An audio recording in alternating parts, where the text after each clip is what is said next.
And we're back. I'm Joel, and thanks for coming back to Rave TV for our final interview of InfoComm 2016. And I'm sitting here with Terry Freisenborg, Chief Global Officer of InfoComm. Terry, thanks so much for being with us. Oh, my pleasure, Joel. Full disclosure, Terry was my first employer in this business. So we go back a long, long way. But Terry, tell us what a Chief Global Officer does. Well, really, in our terms, I'm responsible for all of the association activities outside of North America. It's a uniquely American title, if you will. One would think. One would think, yes. But what my real role is to try to help develop the association globally, and we do that through many ways. Trade shows, obviously, is one of the ways we do it, but also, and I think we get viewed as a trade show group a lot, and we are hopefully good at that, but all of our other services that we bring out as well, our certification, our education, our community building within the AV community around the world, all very important parts of the things we're trying to do to develop the global community for the audiovisual industry. Yeah, and it's great to see that developing. You know, on the staging end of the business, those of us who did a lot of world touring, yeah, it's always been kind of a little community of that group. But I've seen that over the last several years expand into, you know, now on the floor here, I see installers from Europe and America who are starting to get to know each other, that kind of thing. And I think the thing that we've always had is we've either on the staging side or the installation side, there's that certain layer of multinational companies we've all worked for. We toured for them staging-wise, done multiple installations globally for them. The IBMs, the big companies of the world. Right. I think what we're doing, because we now have local staff in country in many parts of the world, is we're going below that. And we're not just dealing with that top tier of folks who deal with those multinationals, but we're dealing with people who are doing local work for local clients. And I think that starts to really help you understand what's going on in that community, how that community is formed, what are the differences, what their needs are, how an association can help them where they are. And I think that's the piece that's changing. We're drilling down deeper into those organizations and into the local economies where we work. It's great to see that developing. Now, I looked at the map in the International Lounge last year, and I saw, like, all of a sudden, all these shows all across the map, which are not just trade shows, but events for dealer training, for, you know, all of those kinds. So it's got to be helping bring that community together. It does, and we are not only as an association recognized for our trade shows, but our trade recognizes trade shows as hubs of community.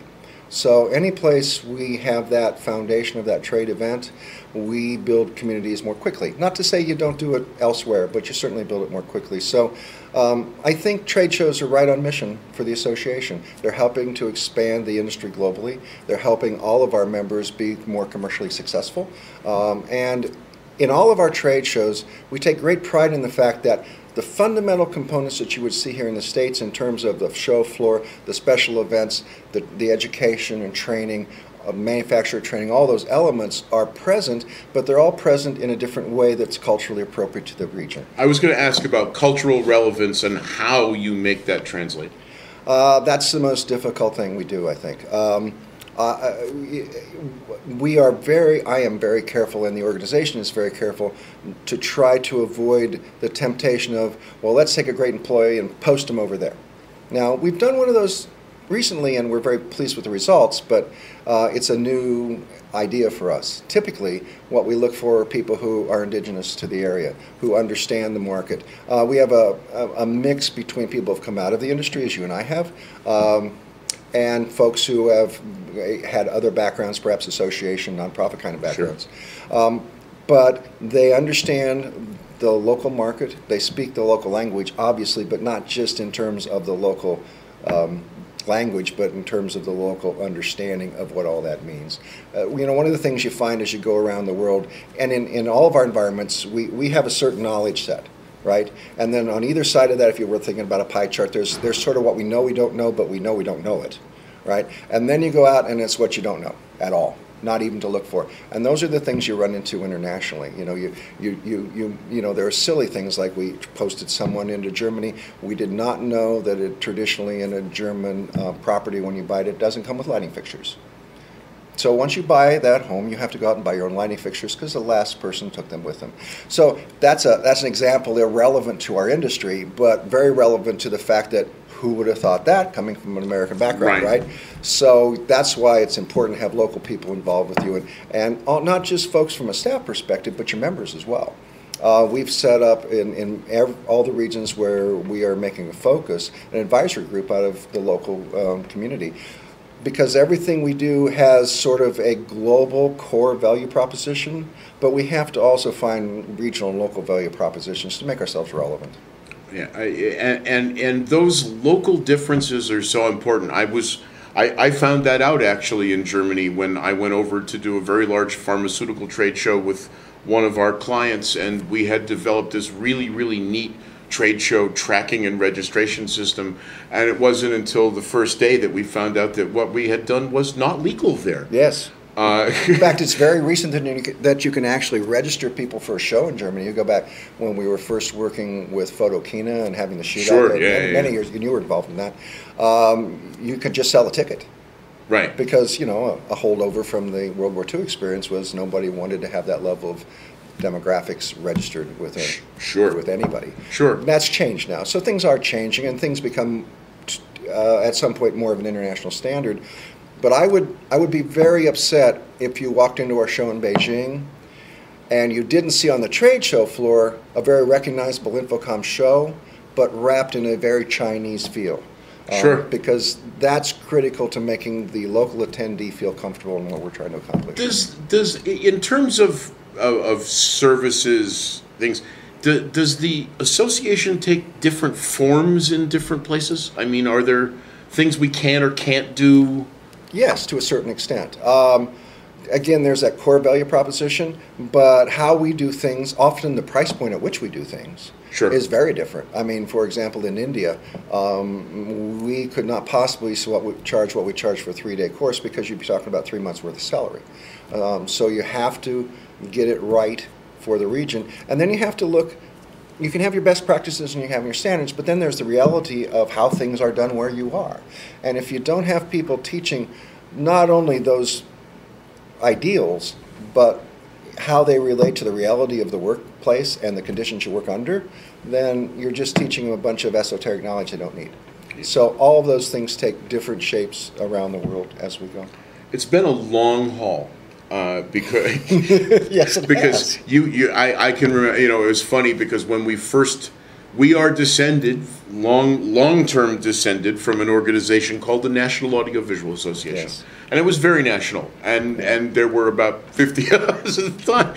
And we changed it to being the International Communications Industries Association. And I can remember driving to my first InfoComm with you and joking about the fact that it was termed an international association when it was largely American. Right. But it has now progressed into actually being an international association. Yeah, actually about 30% of our membership is outside of North America at this point. Yeah, and I'm glad to see that.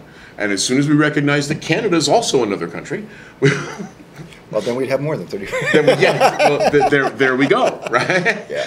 But you know, it really is great to see, and I've met and become friends with a lot of your team. Yeah.